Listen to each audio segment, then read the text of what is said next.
Andhra Pradesh SI constable and group 4 prepare అయ్యే వారికి ఒక శుభవార్త.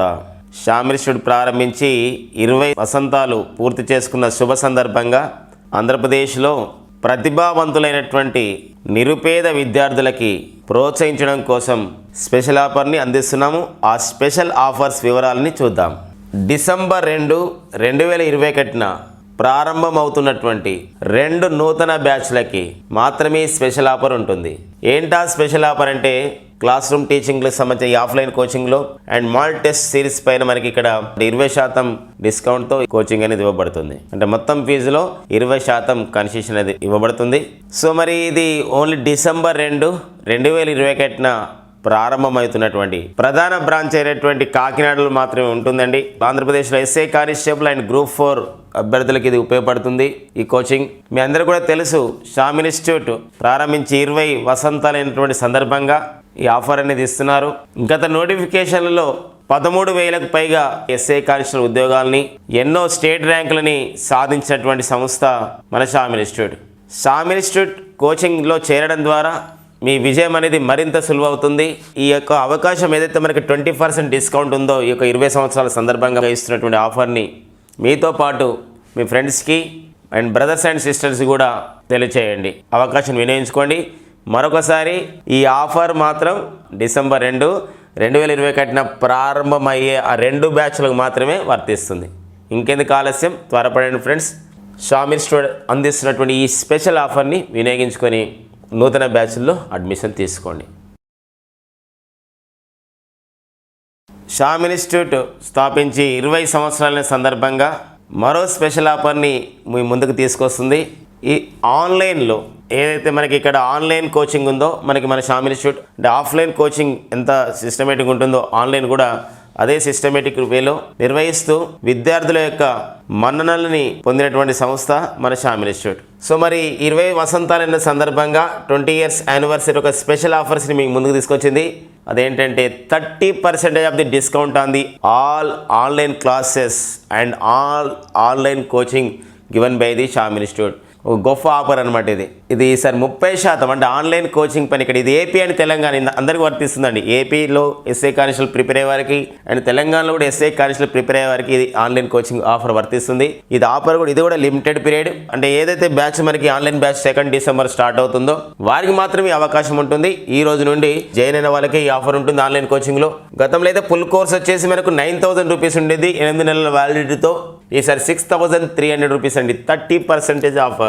అండ్ జనరల్ స్టడీస్ 6,000 ఉండింది 6 months వ్యాలిడిటీతో. ఈసారి 4,200 రూపీస్ అండి. అర్థమెటిక్, రీజనింగ్, ఇంగ్లీష్ ఈ 3 సబ్జెక్ట్స్ 6 months వ్యాలిడిటీతో 5,000 ఉండింది. ఈసారి 3,500 rupees. And model test series SI constable సంబంధించింది గతంలో 1 year వ్యాలిడిటీ 4,000 ఉండింది. ఈసారి 2,800 రూపీస్ అండి. సో ఈ ఆఫర్ని వినియోగించుకోండి ఫ్రెండ్స్. ఇది 2 డిసెంబర్ 2021 వరకే ఉంటుంది. మళ్ళీ పొడిగించే అవకాశం కూడా లేదు, కాబట్టి త్వరపడండి ఫ్రెండ్స్. సో విద్యార్థి విజేతగా నిలవడానికి ఉన్నటువంటి ఒక సిస్టమేటిక్ ప్లానింగ్లో ఉంటాయి. కాబట్టి విషయాన్ని దృష్టిలో పెట్టుకొని ఇలాంటి అవకాశాన్ని మీ ఫ్రెండ్స్కి అండ్ బ్రదర్స్ అండ్ సిస్టర్స్ కూడా షేర్ చేసే ప్రయత్నం చేయండి. Hi friends, welcome to Sam institute daily current affairs. November 30, 2021 నాటి కరెంట్ అఫైర్స్ని డిస్కస్ చేద్దాం. సిబిఐసి చైర్మన్గా వివేక్ జోహ్రీని నియమించడం జరిగింది. కేంద్ర ఆర్థిక మంత్రిత్వ శాఖలోని డిపార్ట్మెంట్ ఆఫ్ రెవెన్యూ కింద పనిచేసే ఒక సంస్థనే సిబిఐసి. మరి సిబిఐసికి చైర్మన్గా ఎవరైతే ఉన్నారో అజిత్ కుమార్ యొక్క స్థానంలో అంటే వారి యొక్క స్థానంలో కొత్త సిబిఐసి చైర్మన్గా వివేక్ జోహ్రీని నియమించడం జరిగింది. సిబిఐసి సెంట్రల్ బోర్డ్ ఫర్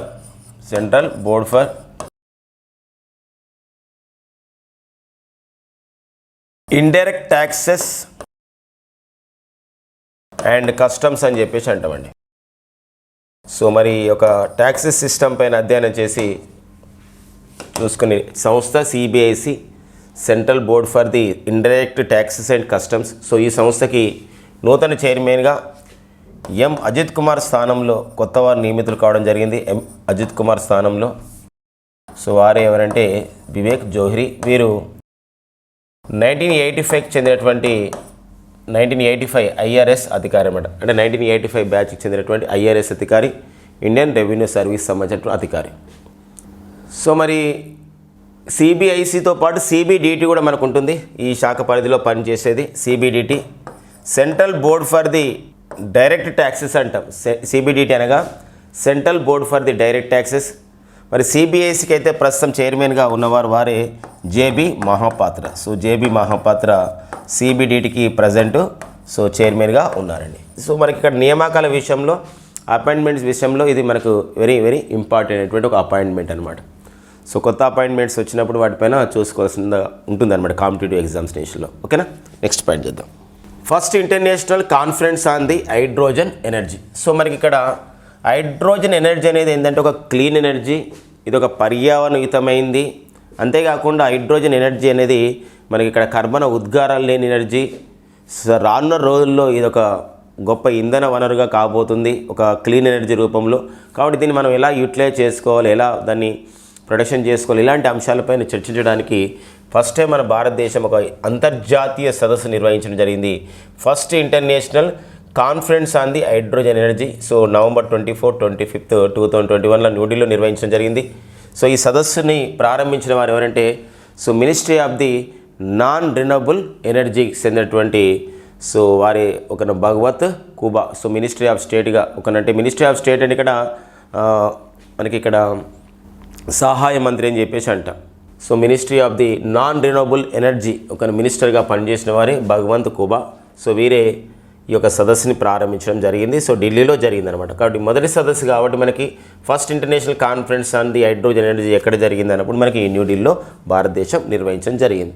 ఎందుకోసం అంటే ఇక్కడ గమనించినట్లయితే సస్టైనబుల్ డెవలప్మెంట్ గోల్స్లో మరి సస్టైనబుల్ డెవలప్మెంట్ గోల్స్ అనేదిలో కూడా మనకు ఒక లక్ష్యం మనకు ఉంది ఏంటంటే క్లీన్ ఎనర్జీ అని చెప్పేసి. సో ఇక్కడ ఏదైతే మన క్లీన్ ఎనర్జీ అని అర్థం ఏంటంటే ఇక్కడ సుస్థిరాభివృద్ధి లక్ష్యాల్లో ఒక కర్బన ఉద్గారాలు తక్కువగా ఉండి పర్యావరణయుతంగా ఉన్నటువంటి ఎనర్జీని మనం ఇక్కడ క్లీన్ ఎనర్జీగా పిలవచ్చు అనమాట.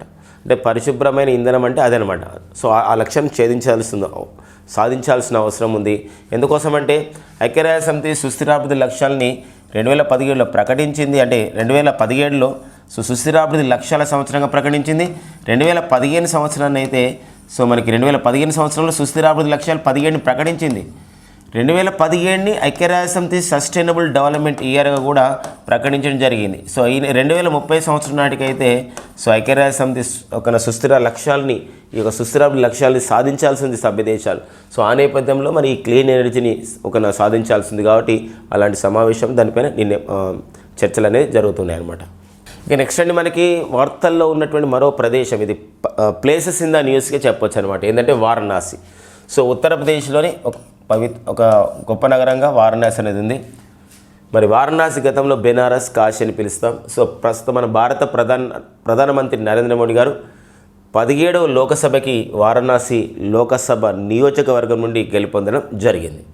మరి వారణాసి ఎలా గుర్తించబడింది అంటే వారణాసిలో మీరు గమనించినట్లయితే ఇక్కడ వారణాసిలో the first Indian city to start ropeway service as a mode of the public transport. అంటే ఇక్కడ రోప్వే అని చెప్పేసి అంటాం. అంటే ఇక్కడ తీగల ద్వారా కూడా ఏమవుతుందంటే ఇక్కడ ప్రయాణం చేయొచ్చు. అంటే జనరల్గా ఏంటంటే ఇది పర్యాటకంగానే ఉపయోగిస్తారు. పెద్ద పెద్ద కొండల మధ్య కానీ వాటి మధ్య నిర్మిస్తారు, వీటి పర్యాటకంగా మాత్రం ఉపయోగిస్తారు. కానీ ఫస్ట్ టైం ఏంటంటే ఈ రోప్వే ద్వారా మనం ఇక్కడ ఇమేజ్లో చూడొచ్చు. ఈ రోప్వే ద్వారా కూడా ఏంటంటే ప్రయాణం జరుగుతుంది అనమాట. పబ్లిక్ ట్రాన్స్పోర్ట్కి ప్రజా రవాణా జరుగుతుంది.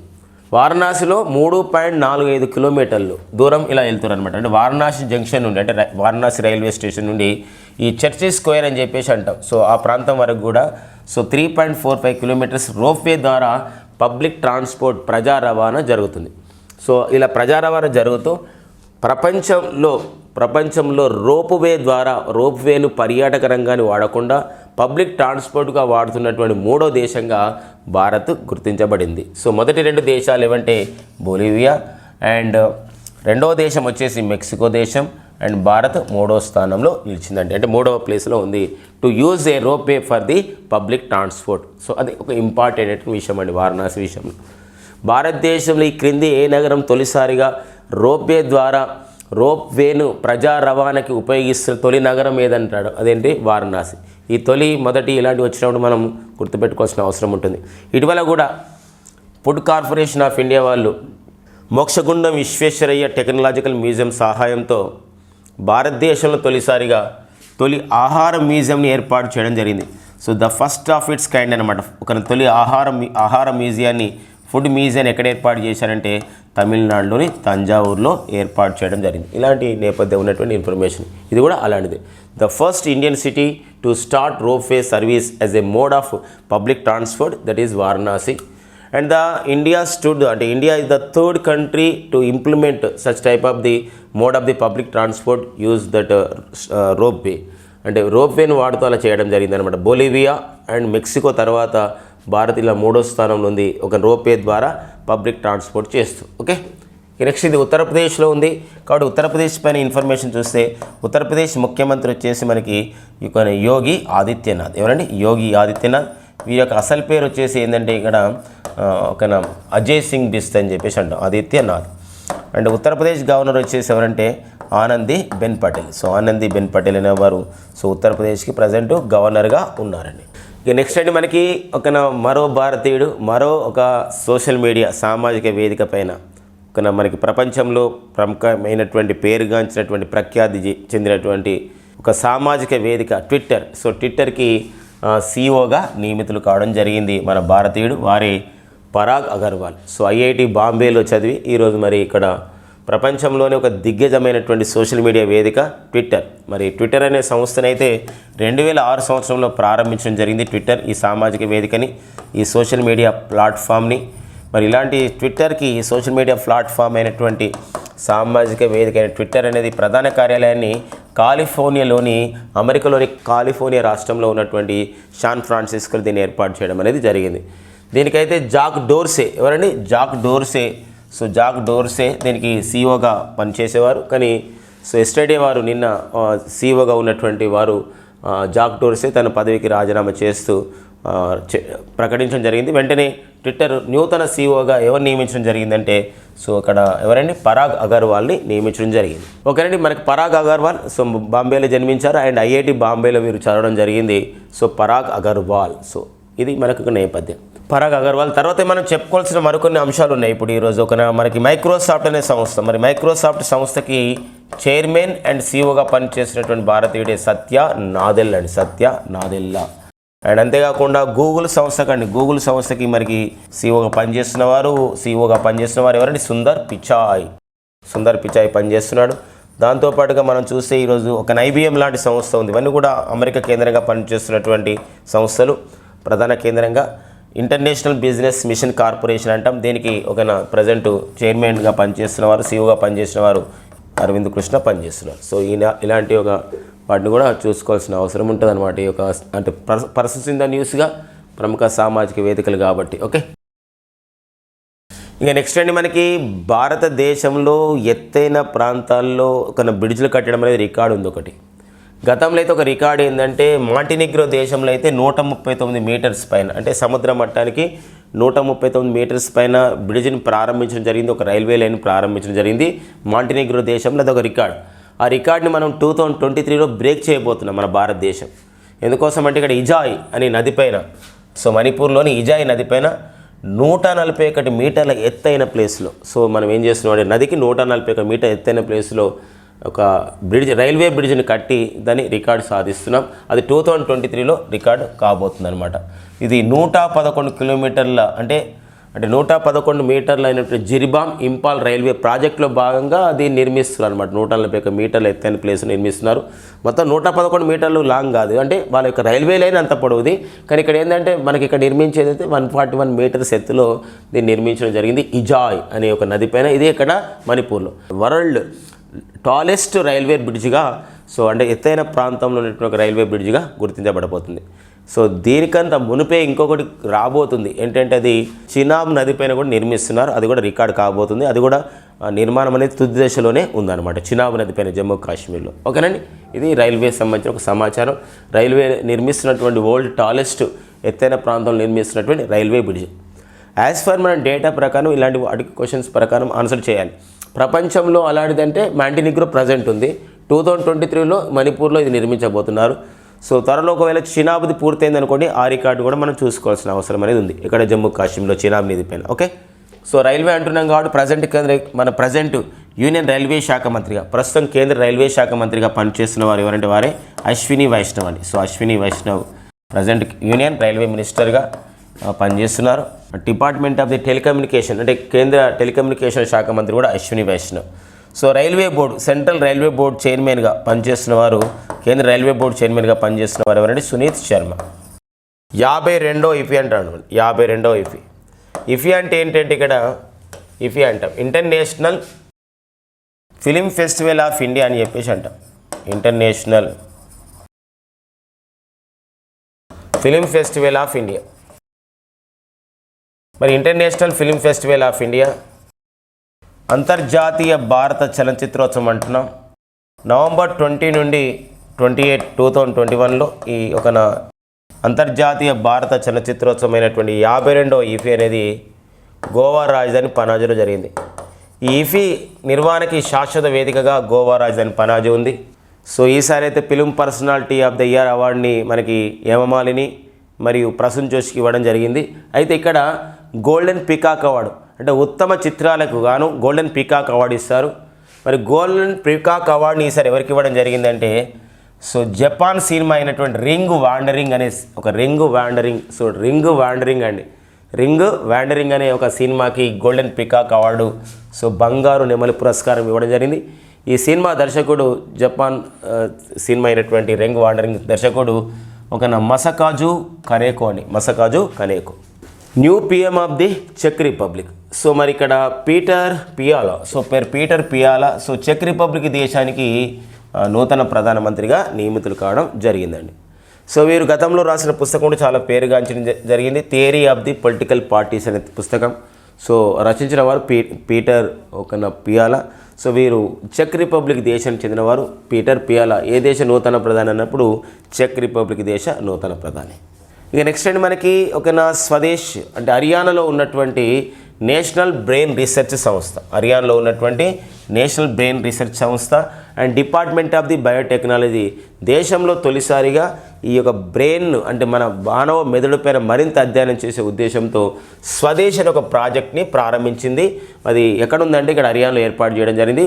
World first multi modal brain imaging data and analytics అని చెప్పేసి అంటాం. అంటే ప్రపంచంలోనే ఒక బ్రెయిన్ పైన అధ్యయనం చేయడానికి ఉన్నటువంటి ఒక అతిపెద్ద డాటాను అంటే తీసుకురావడం అంటే వివిధ సంబంధించినటువంటి బ్రెయిన్స్ ఎలా వర్క్ చేస్తుంది ఆ డాటాని అనలైజ్ చేయడానికి ఆ ఇమేజింగ్ చేయడానికి ఒక సెంటర్ని ఎక్కడ ఏర్పాటు చేయడం జరిగిందంటే హర్యానాలో ఏర్పాటు చేయడం జరిగింది.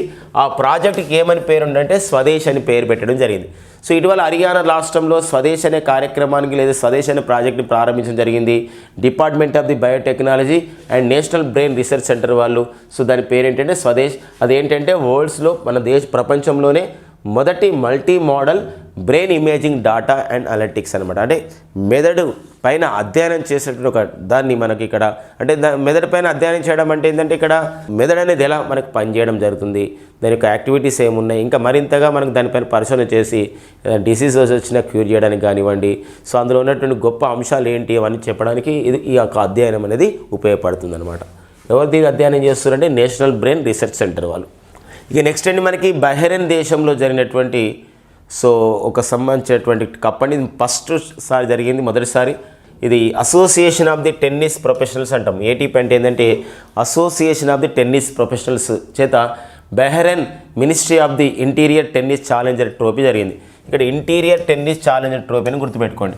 ఇది ఎవరు నిర్వహించడం జరిగిందంటే బహ్రెయిన్ దేశం నిర్వహించింది. అయితే ఈ తొలిసారి జరిగినటువంటి ఈ యొక్క టెన్నిస్ టోర్నమెంట్ని విజేతగా నిలిచిన వారు మన భారత టెన్నిస్ క్రీడాకారుడు అయినటువంటి రామ్కుమార్ రామనాథన్. ఎవరండి? రామ్నాథన్. సో ఈ యొక్క రికార్డ్ అనేది సాధించడం జరిగింది, ఈ యొక్క టైటిల్ సాధించడం జరిగింది. ఎవరిపైన గెలిచాడంటే రష్యాకు చెందినటువంటి ఎవిగినీ కార్లోవిస్కీ పైన ఈ యొక్క విజయం సాధించి సో తొలి ATP Bahrain's ministry of the interior tennis challenger ట్రోఫీని గెలుచుకోవడం జరిగింది. ఇది ఫస్ట్ సారి జరిగింది, తొలిసారి జరిగింది కాబట్టి మనకు విన్నర్ మన భారతీయుడు ఉండడం, భారత టెన్నిస్ క్రీడాకారుడు ఉండడం మనం ఇక్కడ గుర్తుపెట్టుకోవాల్సిన అంశం. మరొక విషయం ఇక్కడ ఏంటంటే 6th bricks film festival awards కూడా ఇవ్వడం జరిగింది. ఏదైతే మనం ఇంతకుముందు చెప్పుకున్నామో ఈ 52వ ఈఫీ ముగింపు కార్యక్రమంలోనే international film festival of India కార్యక్రమంలోనే 6వ బ్రిక్స్ సినిమా ఒక అవార్డును కూడా ప్రకటించడం జరిగింది. ఇలా మనం బెస్ట్ ఫిల్మ్ అవార్డు అయితే దక్షిణాఫ్రికాకు చెందినటువంటి బరాకత్ అనే సినిమాకి ఇచ్చారు. అండ్ ఓకేనా, అంతేకాకుండా ఇంకొక సినిమా కూడా ఇచ్చారు, ఏదంటే the sun above me never sets అనే ఒక రష్యా సినిమాకి. ఈ 2 సినిమాలకు సంయుక్తంగా ఉత్తమ సినిమా అవార్డు ఇచ్చారు 6వ బ్రిక్స్ ఫిల్మ్ ఫెస్టివల్లో గోవా రాజధాని పనాజీలో జరిగిన దాంట్లో. ఇదే 52వ ఇఫ్లోనే. Barakat South Africa movie, the sun above me never sets అనేది ఒక రష్యా ఫిలిం. అండ్ ఉత్తమ యాక్టర్, బెస్ట్ యాక్టర్, ఉత్తమ నటుడు అవార్డుని అసురన్ పాత్రకు గాను ధనుష్కి ఇవ్వడం జరిగింది. అసురన్. సో మనకి ఇది 67వ జాతీయ చలనచిత్ర అవార్డులలో కూడా మనకి అసురన్ సినిమాకి ధనుష్కి ఉత్తమ నటుడు అవార్డు రావడం జరిగింది. సో మనోజ్ బాజ్పేయి కూడా వచ్చింది అది బోన్స్లే సినిమాకి. ఇక్కడ కూడా 6వ బ్రిక్స్ ఫిలిం ఫెస్టివల్ కూడా రావడం జరిగింది. కాబట్టి ఈ అవార్డు అనేది మనకి very very important, Dhanush. And best actress ఉత్తమ నటి అవార్డుని బ్రెజిల్ దేశానికి చెందినటువంటి లారా బోల్డరైన్ అనే నటికి ఇవ్వడం జరిగింది ఆన్ వీల్స్లో నటనకు గాను. సో ఇలాంటి అవార్డ్స్ అనేది వెరీ వెరీ మనకి ఎగ్జామ్లో ఇంపార్టెంట్గా ఉంటాయండి. ఇక నెక్స్ట్ అండి మనకి ఒక ఉత్తరాఖండ్కి చెందినటువంటి ఒక పర్వతారోహకురాలు, ఆమె గతంలో నందాదేవి ఒక శిఖరాన్ని కూడా అధిరోహించడం జరిగింది. పద్మశ్రీ అవార్డు అంటే అర్జున అవార్డు కూడా పొందడం జరిగింది వీరు గతంలో. మరి వీరు ఇండియన్ మౌంటైనీరింగ్ ఫౌండేషన్కి ఇండియన్ మౌంటైనీరింగ్ అంటే ఏదైతే మౌంటైనీరింగ్ ఎవరైతే పర్వతారోహకులు ఉంటారో, శిఖరాలు ఎవరైతే ఎవరెస్ట్ శిఖరం కానీ తదితర శిఖరాలు, ఎవరెస్ట్తో పాటు మరిన్ని శిఖరాలు ఎవరైతే ఎక్కాలనుకుంటున్నారో, అధిరోహించాలనుకుంటున్నారో అలాంటి వాటికి ఒక సపోర్ట్ చేసే ఒక సంస్థనే ఇండియన్ మౌంటైనీరింగ్ ఫౌండేషన్. మరి ఆ సంస్థను 1958లో న్యూఢిల్లీలో ఏర్పాటు చేశారు. ఆ సంస్థకి ఇప్పుడు అధ్యక్షురాలుగా నియమితులయ్యారు హర్షవంతి బిస్ట్ అండి. ఎవరండి? హర్షవంతి బిస్ట్. ఇక నెక్స్ట్ అండి మనకి Ambuja cement. So Ambuja cement founder అయినటువంటి ఆ కంపెనీ ఫౌండర్ అయినటువంటి చైర్మన్ అయినటువంటి గతంలో చైర్మన్గా పనిచేసినటువంటి నరోత్తమ్ సెక్సారియా. ఎవరండి? నరోత్తమ్ సెక్సారియా ఒక పుస్తకం రాశారు, ఏంటంటే ద అంబుజా స్టోరీ అని చెప్పేసి. ద అంబుజా స్టోరీ అంటే అంబుజా కంపెనీ అనేది ఎలా ఒక గొప్ప కంపెనీగా పెద్ద కంపెనీగా మారింది, how a group of ordinary man created an extraordinary company, అంటే ఒక గ్రూప్ ఆఫ్ పీపుల్తో కలుపుకొని మరి నరోత్తమ్ సెక్సారియా ఎలా ఒక పెద్ద కంపెనీ స్టార్ట్ చేశాడు, అంబుజా అనే ఒక సిమెంట్ కంపెనీ అని ది అంబుజా స్టోరీని వారు రాయడం జరిగింది. మరి ఇది Harper Collins publishers India limited వాళ్ళు విడుదల చేయబోతున్నారు అనమాట. ఈ మధ్యలో కూడా విప్రో సంస్థ, ప్రముఖ మన భారతదేశ సంస్థ అయినటువంటి కంపెనీ అయినటువంటి విప్రో 75 సంవత్సరాలు అయిన సందర్భంగా కూడా ఒక పుస్తకం రిలీజ్ చేశారు, the story of the Wipro అని చెప్పేసి. దీన్ని వెస్ట్లాండ్ పబ్లికేషన్ వాళ్ళు విడుదల చేయడం జరిగింది. సో ఇట్లా మనకు పుస్తకాల రచయితల విషయంలో ఇంపార్టెన్స్ అనేది ఉంటుంది. ఇవన్నీ మనకి నవంబర్ 30, 2021 ఉన్న ముఖ్యమైన ఎగ్జామ్ ఓరియంటెడ్ కరెంట్ అఫైర్స్ అండి. Thank you friends and all the best.